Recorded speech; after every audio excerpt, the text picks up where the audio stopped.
thinking this is going to be a few poems. This one's called The Lost Poem. I wrote a poem once at Hatfield, not far from the scene of disaster. My friend was driving there one sunny day, smoking reefers and talking about life's changes. Well, we ended up in a funky metal scrapyard, Volkswagen Hulks and camper vans and Beetles, and a couple of greasy mechanics chilling with the sun. Well, I was suddenly inspired to write a few desolate lines about the decaying earth and the dwindling fuel reserves, and finished it off with an arty kind of twist about finding a photograph of myself holding a pretty young lady. She was wearing beads, perhaps sat on the beach of San Remo. It never happened like that, but all poems need an end. So I stashed it away, a single sheet of paper folded several times, constantly forgetting to type the fucker up, until it turned up in a book I was reading, Livy's Remarkable Early History of Rome, where I packed it to study on my mission round the Baltic, where, wandering the soft streets of Stockholm, wondering what the hell all the plastic cows were for, every time I picked it up, the sheet fell out the pages, constantly reminding me to type the fucker up. It would only take a second, but I never took the time. So I found myself having one of those sublime moments, sat upon the forecastle of the hotel boat I was staying on. The splish-splosh of the waves and a gust of sea breeze blew out the sheet as I turned the pages, to float on the air as a falling feather, to slip between the narrowest of cracks between the boards, to be found one day in the distant future by somebody breaking up the hull for scrap. I was gutted at first, like the time my bird ran off with a German, but as I wandered back to my cabin empty-handed, past remarkable memorials of the age of sail, I had a wonderful epiphany. At last my poem had a proper end. That was funny as fuck, man. I was wandering around Stockholm, right? Do you know when Edinburgh had all those plastic cows in fucking Edinburgh a couple of years ago? But just before that, it was in Stockholm. I was going, what the hell? The Swedes are crazy. But apparently it was like an art exhibition or something. Okay.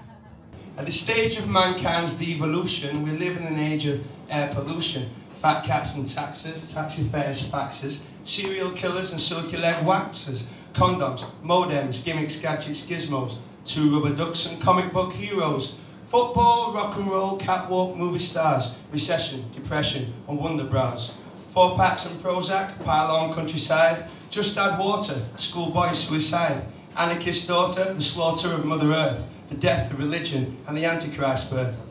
Not 1 inch left of this globe to explore, the whole world itching for a third world war.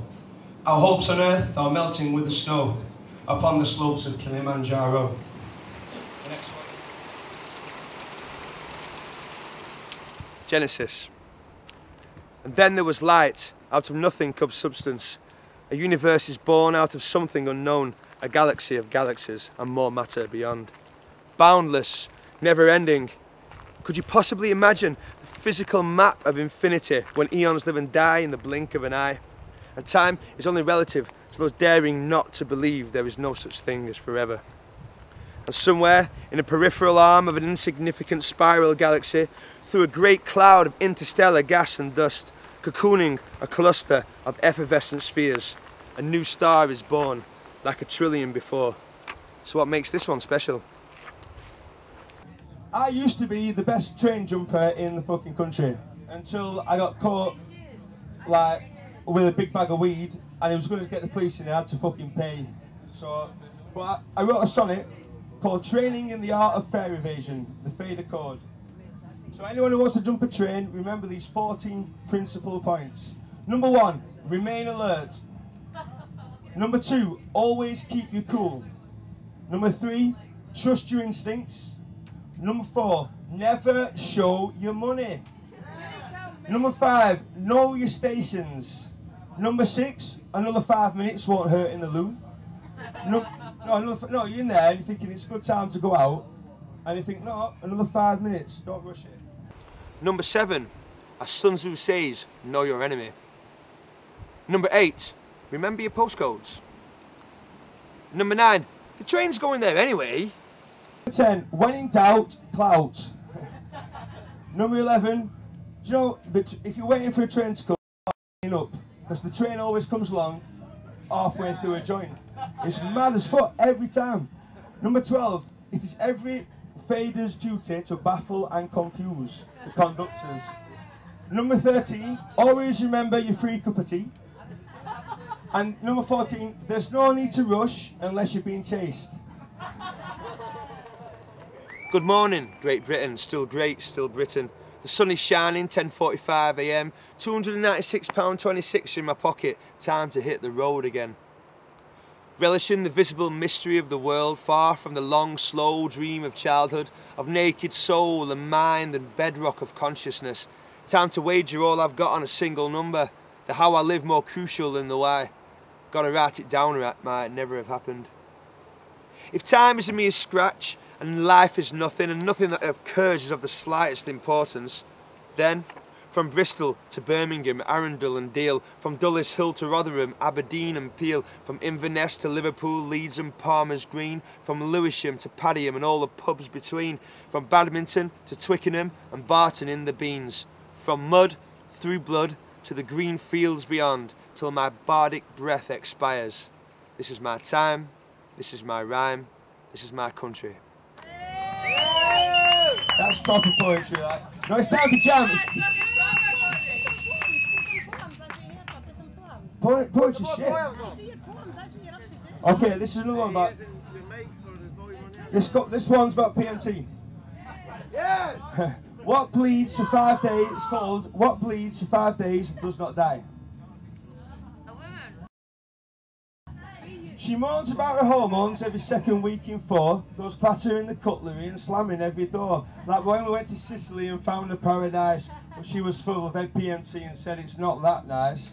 Reminding me of Dublin by the Whiffy Liffey shore, when all I needed was a spliff, while she just wanted war. But women are men's reason, so when swings the pendulum, put on your safety helmet for the fireworks to come. She sulks and yells, her belly swells, her paranoia grows. Now fear the snarling werewolf where you once could smell a rose. Because women sink up to the moon, that's just the way things are. So never say irrational or let her drive the car. Then when the fun is over, son, there's one thing you should do. Embrace your woman, kiss her lips, and tell her, I love you. I mean, we all get PMT, right? It's all right. The next one is AMSTERDAMINIT. We troll the long haul of the motorway and pick up more potheads past Birmingham. Jelly wobbles all the way to Calais. Mojo pukes in the lowlands near the dam.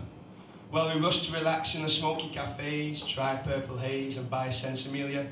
His coffee and space cake adds to the days of a mushroom-gilded psychedelia. Well, we tramp through Dam to the sleazy district, pluck up Dutch courage for sucky fucky, crackhead hoes, beg at doors, wink to predict, it's a shame when you pay to get lucky. Skunked up, smashed the foot, zombie bus, bong tubes, grass stashed, up TJ's ass, Rich's itchy views. Thank you.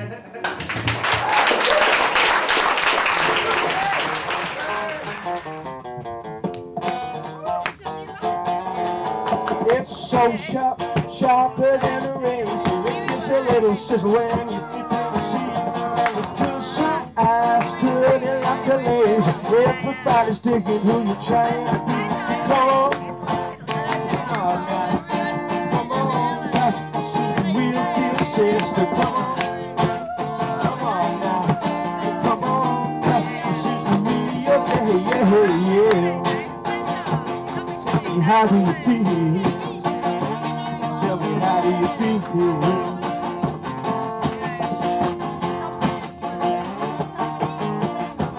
I'm fat, dirty and funky, singing like a cat, swinging like a monkey. What you do with your time is your own design. Everybody's feeling to the groove in the mind, so come on.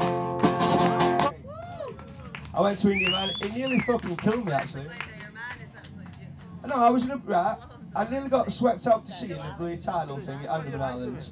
And 8 days later, I was in a bus crash. And I'm thinking, fucking hell, I'm going back to Burnley.